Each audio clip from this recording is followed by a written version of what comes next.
Hello and welcome back. In the last video, we were discussing mutual fund returns, कैसे calculate करते हैं, and we had seen HPR, holding period return, और APR, annualized return, और AR, annualized return. अब इस video में देखते हैं CAGR, which is compound annual growth rate, क्या होता है और कैसे calculate करते हैं. So first of all, CAGR stands for compound annual growth rate. It gives you the actual rate of return after considering the time period. इसका क्या मतलब है, अभी एक एग्जांपल लेंगे, उससे क्लियर हो जाएगा.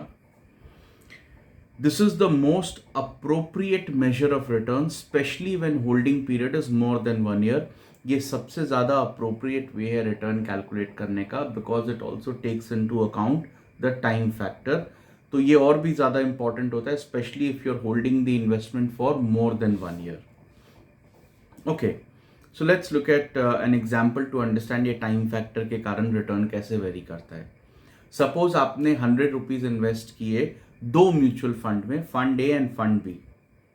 Value of fund A after 1 year was 120 rupees when you sold it. If I ask you how much was the holding period return, you will say the selling price minus the purchase price divided by the purchase price into 100, so that will come to 20%. Now let's look at fund B. The value of investment in fund B was rupees 110 after 1 year. तो एक साल के बाद दोनों में 100 रुपए invest किए. एक साल के बाद फंड ए तो 120 हो गया, फंड बी 110 तक ही पहुंचा, धीरे धीरे बढ़ रहा है. और एक साल के बाद फंड बी भी 120 हो गया. यानी फंड ए 1 year में 120 रुपीज का हो गया, और फंड बी को 2 साल लग गए 120 रुपीज का होने में. And after that you sold it. अब ये बेचने के टाइम पर अगर मैं आपसे पूछूं कि इस फंड बी का HPR कितना है, तो आप बोलेंगे 120 माइनस 100 डिवाइडेड बाय 100 इंटू 100 करके ये भी 20% ही आएगा. मतलब दोनों में रिटर्न 20% मिला है. बेसिकली दोनों में एब्सोल्यूट रिटर्न 20% ही है. आपने 100 रुपीज इन्वेस्ट किए थे, 120 रियलाइज किए, तो आपका जो एब्सोल्यूट रिटर्न है that is 20%. Fine, no problem.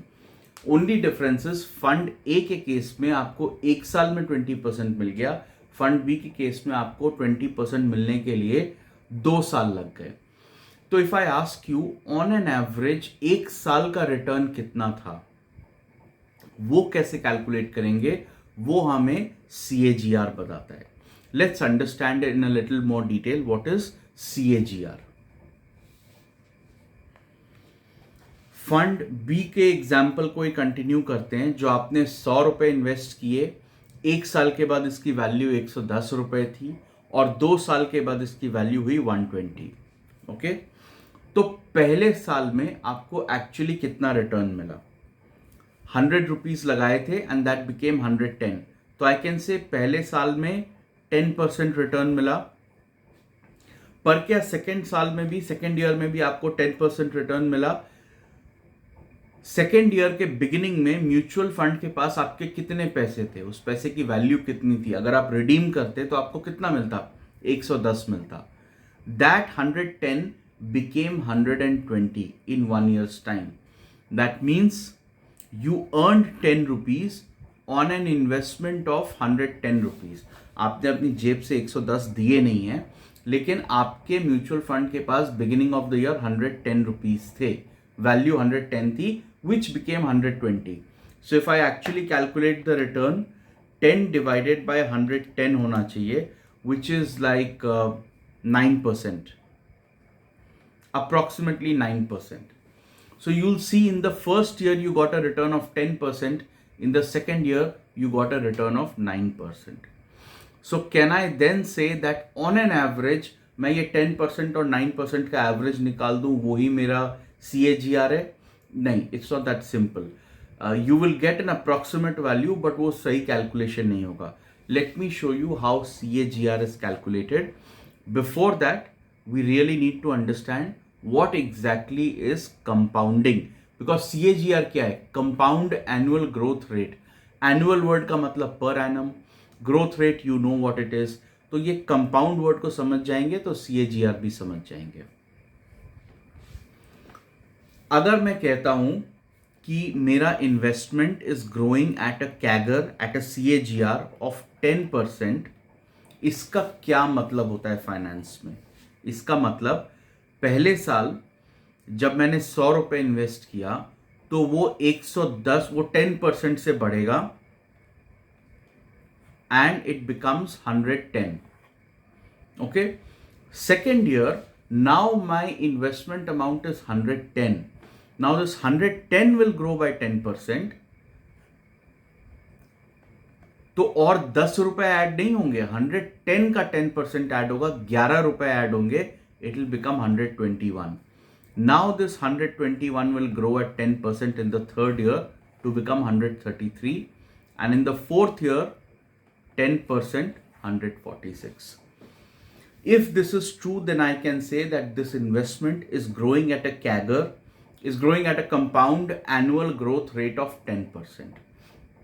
Reality में इन्वेस्टमेंट्स हर समय सेम रेट से नहीं बढ़ती हैं. पर्टिकुलरली इक्विटी इन्वेस्टमेंट हो सकता है किसी साल में सिर्फ 5% बढ़ी, किसी साल में 20% बढ़ गई, हो सकता है किसी साल में 2% का लॉस हो गया, फिर वापस 15% बढ़ गई.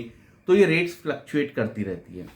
बट ऑन एन एवरेज अगर 10% से हर साल बढ़ती तो ये इस वैल्यू तक पहुंच जाती, 4 साल में 146 की वैल्यू तक पहुंच जाती. तो हम कहते हैं कि इसका CAGR 10% है. इसको कैलकुलेट करने का तरीका, कोई भी इन्वेस्टमेंट अगर एक सर्टेन CAGR से बढ़ रहा है तो एक सर्टेन नंबर ऑफ इयर्स में बढ़कर कितना हो जाएगा, 2 साल बाद कितना होगा, 3 साल बाद कितना होगा, उसके लिए एक कैलकुलेशन है. FV is equal to PV into 1 plus R to the power N. FV is the future value. जैसे 100 इज द प्रेजेंट वैल्यू, एक साल के बाद इट विल बिकम 110. तो एक साल के बाद का future value is 110. 1 plus R. R is the rate of growth, R is the CAGR, and N is the number of periods for which you are holding this investment. Let's see, let's understand this formula थोड़ा और detail में. तो ये जो PV है ये बढ़ रहा है, एक साल में कितना बढ़ेगा? If you have 100 rupees which is growing at 10%, एक साल में this will increase to be 100 multiplied by 1 plus 10%. Okay? So that is nothing but 100 into 1 plus 0.1, which is nothing but 100 into 1.1. एक साल के बाद 100 will become this much.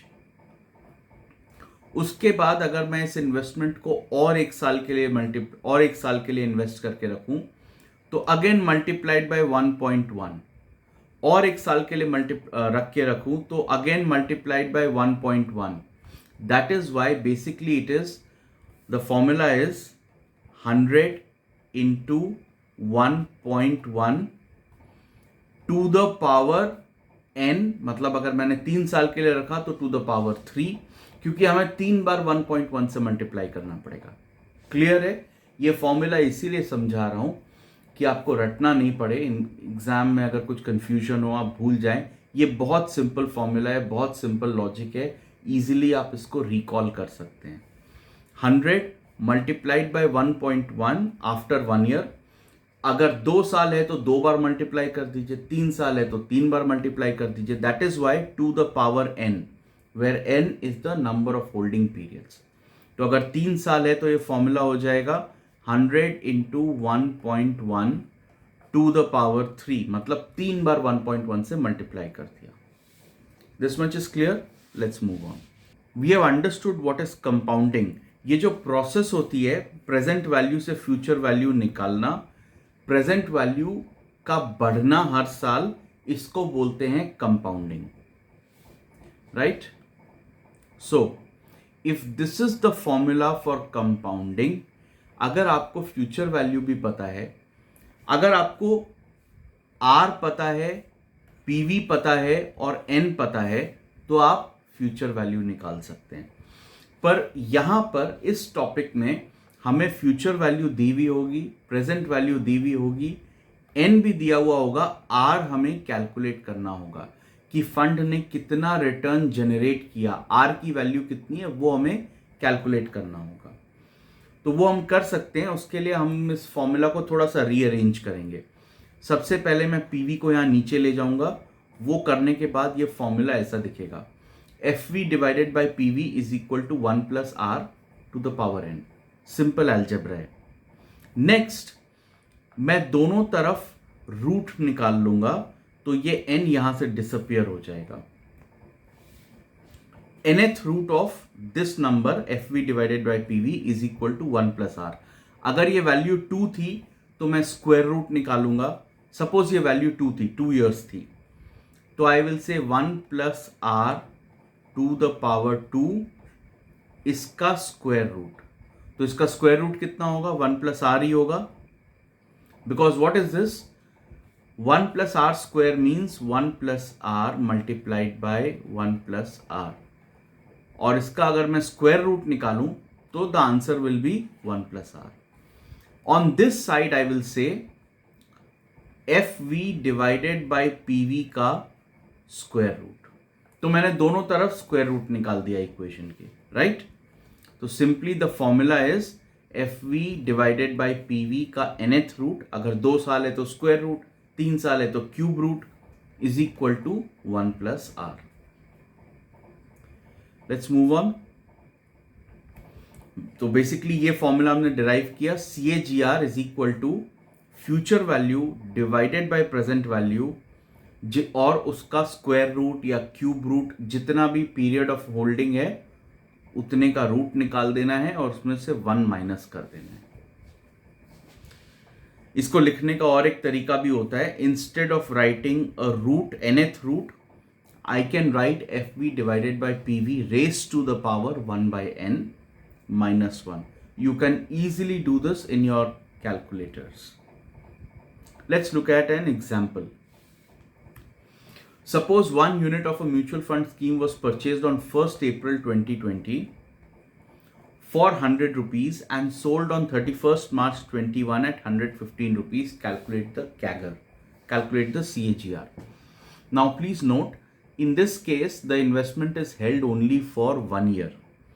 अगर आप before we go to CAGR, अगर आप इस पे HPR निकालेंगे तो कितना आएगा? 115 minus 100 divided by 100 and percent के लिए उसको वापस 100 से मल्टीप्लाई करेंगे, so your answer will B 15%। अगर आप AR निकालेंगे, एनुअलाइज्ड रिटर्न, तो भी 15% ही आएगा।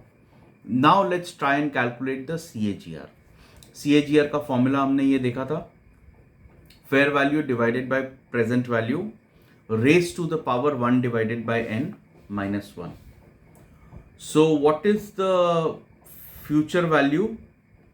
115 divided by present value 100 raised to the power 1 divided by n. N is the holding period. How much is the holding period? 1 year. minus 1. Sorry.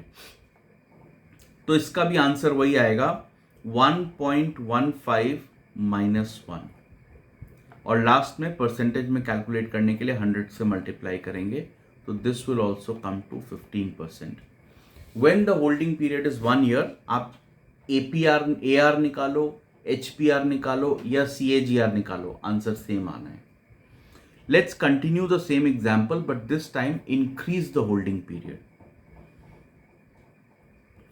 तो वही same example है, आपने 100 रुपए इन्वेस्ट किए हैं म्यूचुअल फंड में, but this time you are holding it till 2023, 31st March 23. So basically you are holding it for 3 years, and after 3 years the value has become 200. What was the formula for CAGR? Let's apply the formula. Future value is future value is 200 divided by present value is 100 raised to the power 1 divided bye 3 साल का holding period है, 1 divided by n, तो 1/1/3 -1, और last में obviously 100 से multiply करेंगे. You could also write this formula as 200 divided by 100 और इसका क्यूब रूट. मैं क्यूब रूट लिखूं या रेस टू द पावर 1/3 लिखूं, mathematically there is no difference, it's the same thing. -1 and then this whole thing multiplied by 100. ये सिर्फ percentage में calculate करने के लिए.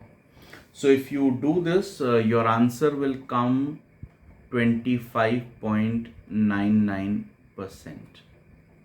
Okay, what this really means is CAGR of 25.99%. What this really means is कि अगर आपने same example, अगर आपने यहाँ पर 100 रुपये इन्वेस्ट किए, it grew by 25.99% for 1 year, then for another year, and then for another year the value would be 200 rupees. और ये ज़रूरी भी नहीं है कि वो हर साल सेम रिटर्न दे, किसी साल ज़्यादा भी दे, किसी साल कम भी दे, but on an average, not simple average, but on an average अगर 25.99% भी हर साल देता तो उसकी वैल्यू 200 ही होती. तो when I am saying CAGR is 25.9, I am not saying कि हर साल 25.99 ही मिला, कभी कम कभी ज़्यादा मिला होगा, but it is equivalent to getting 25.99% every year. If you want you can double check this. ये जो फॉर्मूला हमने देखा था, फ्यूचर वैल्यू कितनी होती है, किसी भी इन्वेस्टमेंट की फ्यूचर वैल्यू निकालनी हो, इसी फॉर्मूला से स्टार्ट किया था ना. तो future value is present value into 1 + r to the power n. If you remember, हमने स्टार्ट इसी फॉर्मूला से किया था.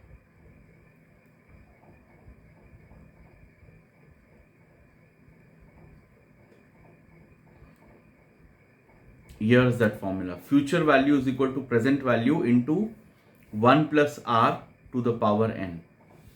Now, if you apply the same formula,